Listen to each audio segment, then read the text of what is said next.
Welcome back! Whether you're a regular or joining us for the first time, we're glad you're here. Today, we're diving into a powerful passage from Hebrews about something we all need: community. Life moves fast, and it's easy to feel alone, even in a crowd. But the Bible offers practical wisdom for building real, supportive relationships. This isn't about grand gestures. It's about showing up for each other in simple, meaningful ways. Let's open our hearts and discover how to strengthen the bonds that sustain us. The verses from Hebrews give us a blueprint for intentional connection. We weren't made to go through life alone. We're designed for fellowship and encouragement. So let's begin this journey and see what these words can teach us about true connection. Ready? Let's get started. Have you ever felt lonely, even surrounded by people? You're not alone. Our busy lives and digital connections can't replace real face-to-face support. True community is more than proximity. It's about being seen, known, and supported. The Bible recognizes our need for this and offers a clear path to building it. Hebrews calls us to reach out, show up, and speak life into each other's lives. Building community is an active choice, small, intentional steps that create belonging. This isn't just a nice idea.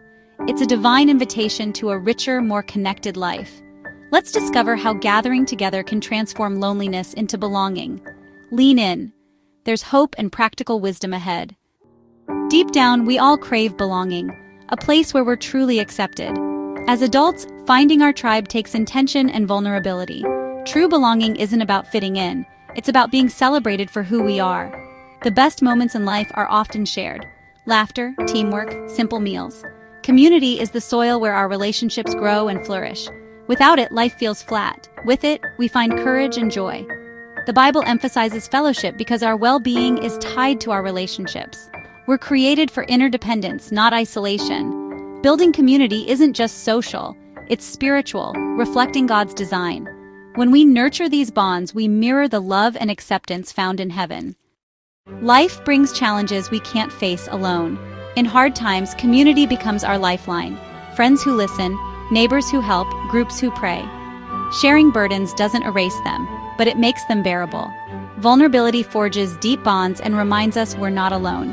True community gives us permission to be real and lean on others. Supportive friends offer perspective, hope, and encouragement when we need it most. Hebrews urges us to keep meeting together, showing up for each other, especially in tough times. Every shared struggle strengthens our trust and care.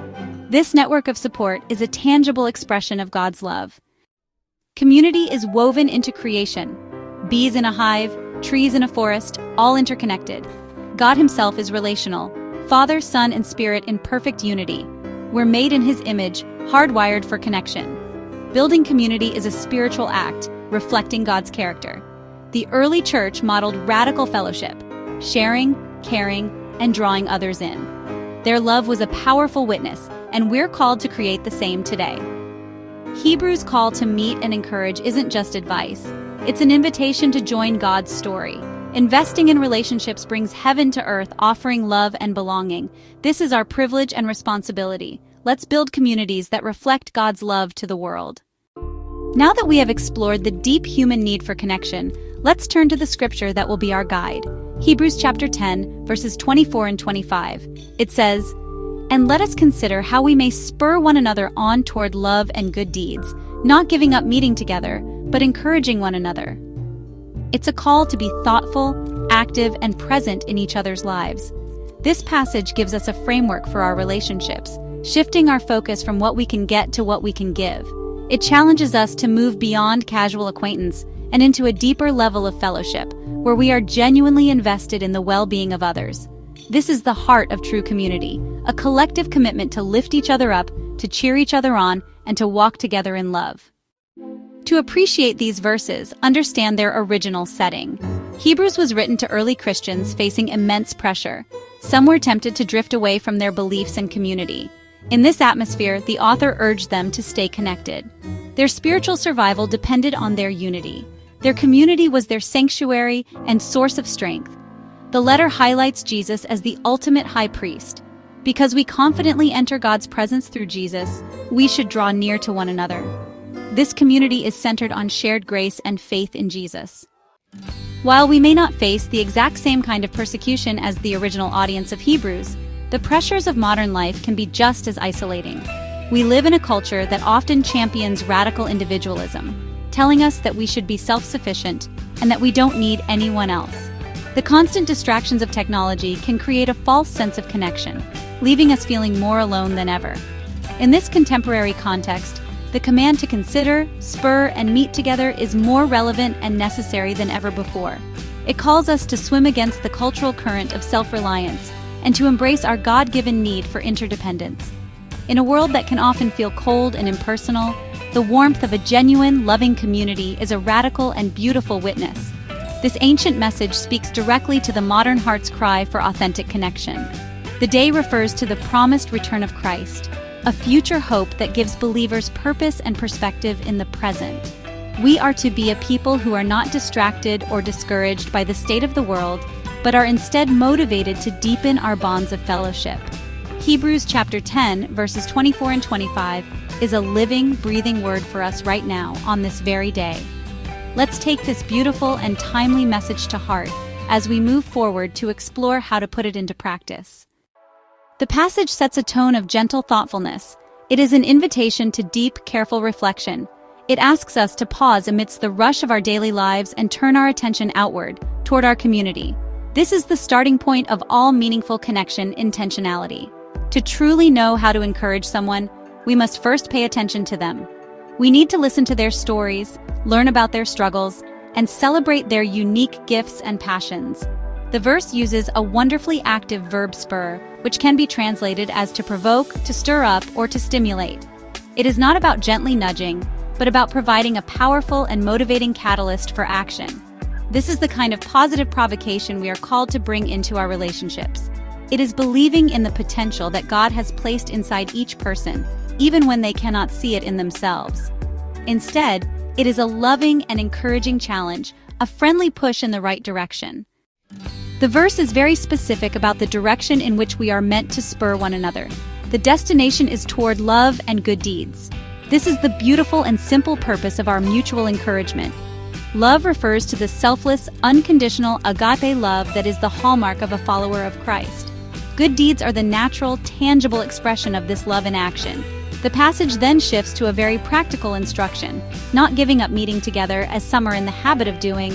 This underscores the importance of consistency and presence. Soon, we find ourselves drifting away from the very people who can offer us support. Making the effort to consistently meet together is the bedrock upon which strong relationships are built. Sometimes it is just about sharing a simple meal, going for a walk, or sitting together in worship. This consistent presence creates a shared history and a sense of stability. The verse then offers an alternative to the habit of giving up on meeting. Instead of drifting apart, we are to be actively encouraging one another. The word encourage literally means to put courage into someone. It is the act of coming alongside another person to comfort, strengthen, and build them up. This is a softer, more nurturing action than spurring. While spurring is about provoking to action, encouraging is about infusing with hope and resilience. Both are absolutely essential for a healthy and balanced community. We need people who will challenge us, and we also need people who will comfort us and remind us that we are not alone. This encouragement can take so many different forms. It can be a spoken word of affirmation, a handwritten note of thanks, a timely text message letting someone know you are praying for them, or simply the act of listening with empathy and without judgment. It is about being a source of light and life in our interactions. We all have the power to either build someone up or tear them down with our words and attitudes. This verse calls us to be intentional builders, to be people who leave others feeling more courageous, more hopeful, and more valued than they did before they encountered us. It is a beautiful and sacred responsibility. The final phrase of this passage adds a sense of urgency and increasing importance, and all the more as you see the day approaching. As we have touched on, this day refers to the return of Christ, but it also carries a broader meaning for our lives today. It suggests that as life gets harder, as challenges mount, and as the world seems to grow darker, our need for each other will only intensify. We should not be scaling back our commitment to community in difficult times. On the contrary, we should be doubling down on it. Our fellowship is our God-given strategy for persevering with hope. This concluding thought serves as a powerful motivation. It frames our efforts to build community not just as a nice thing to do, but but as an essential practice for navigating the future. It calls us to look at our relationships with a long-term perspective, investing in them now as a vital resource for the days to come. It encourages a proactive rather than a reactive approach to fellowship. We are to build our networks of support, deepen our bonds of love, and practice the art of encouragement with ever-increasing frequency and fervor, knowing that it is in our togetherness that we will find the strength to face whatever lies ahead. Let's bring these concepts to life with a story. Picture a quiet suburban street where people mostly keep to themselves. Now, imagine a family decides to intentionally live out the message of Hebrews chapter 10, verses 24 and 25. They consider how they might bring people together and land on a simple idea: a monthly neighborhood game night on their front lawn. This is the first step, a deliberate choice to create a space for community. They notice a particular neighbor who seems hesitant. One of the hosts walks over with a warm smile and says, "We would absolutely love for you to join us. We're all just here to have fun and get to know each other better." The shy neighbor joins the game and slowly begins to open up, sharing a laugh and a story. The game night becomes the catalyst for new relationships to form, all because someone took the initiative to gently spur her on. This is how community begins, with small, brave invitations that bridge the gap between isolation and belonging. They make the game night a regular, consistent event. This consistency turns a one-time event into a cherished tradition. The principles of Hebrews chapter 10, verses 24 and 25 can transform our professional environments. The workplace can often be a source of stress and isolation. Imagine a coworker, David, who's drained after a demanding project. A colleague, Sarah, notices this and considers how she might encourage him with a personal approach. She invites him to lunch, away from the pressures of the office, and actively listens. She offers specific, heartfelt encouragement. This act is a perfect example of encouraging one another. Her willingness to connect with him communicates that he is a valued person. This simple lunch becomes a sanctuary of support. This single act of kindness can have a ripple effect throughout the entire office culture. It moves the environment toward a more collaborative and supportive spirit. These small, daily interactions are the building blocks of a workplace community. Sometimes the most profound communities are built through simple, repeated rhythms of connection. Think about the power of a weekly walk with a few close friends. I started this practice and it became one of the most formative experiences of my adult life. We committed to meeting every Tuesday morning at the same park, at the same time, for a 1-hour walk. This commitment allowed a deep and lasting bond to form between us. As the weeks turned into months, the consistency of our meetings created a safe and trusting space. The rhythm of walking side by side often made it easier to be vulnerable and share our deeper struggles. This regular rhythm was the trellis upon which our friendship grew strong. During difficult seasons, the weekly walk became a lifeline. We were actively encouraging one another, putting courage into each other's hearts. It was a mobile sanctuary of mutual support. It just required the discipline to show up for each other week after week, a guaranteed space to be heard, understood, and encouraged. Prioritizing meeting together can create a strong, resilient, and life-giving community. Within a church setting, small groups help us live out Hebrews 10:24-25. These groups are designed to move beyond polite greetings and into deeper, more authentic relationships. Imagine a group of 8 to 10 people meeting regularly, sharing a common desire to grow in faith and support one another. They might study the Bible or discuss the sermon. The heart of the group is sharing and prayer, a sanctuary for vulnerability, offering practical help and support. This tangible support expresses God's love and equips them to navigate a challenging world with hope. It's a refueling station to go back into their lives as sources of light and love. A living example of Hebrews 10:24-25 in action. How do we weave community into our busy lives? It begins with simple, intentional habits. First, think of ways to help by considering others' needs. Second, keep meeting. Prioritize time for connection. Third, encourage often. Turn thoughtful considerations into tangible actions. These steps form a powerful framework for building community. They are doable actions to incorporate into your life. Practice these habits to transform intentions into a lifestyle of connection. Let's see how this works in a real-world scenario. Imagine a friend overwhelmed with work and family. You want to support them. First, think of ways to help. A simple coffee invitation is low stakes and shows you care. Next, keep meeting by making a concrete plan. Send a direct text. Coffee Thursday morning, my treat.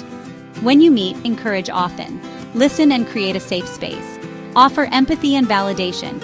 You considered needs, prioritized meeting, and offered encouragement. This builds a community of support. We are choosing connection over isolation.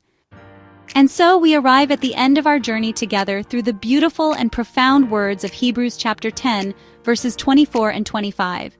We have seen how these ancient verses speak with such clarity and relevance to our modern lives, addressing the deep ache of loneliness that so many of us feel. We have explored the divine design for community, recognizing that our need for connection is not a weakness, but a reflection of our Creator. This is more than just good advice. It is a divine invitation to a richer, more meaningful way of living in relationship with others, a way that brings light and life. These examples show us that building community is not about grand, complicated programs, but about a series of small, intentional, and heartfelt actions. These acts, woven together over time, create a strong and beautiful tapestry of belonging. Let this be our takeaway today. Community is a verb. The call to not give up meeting together is a challenge to all of us to swim against the current of busyness and isolation. Reflect on the people God has placed in your life and consider one small step you can take this week to live out the message of Hebrews chapter 10 verses 24 and 25. Go forth and be a builder of bridges, a source of courage, and a beacon of hope.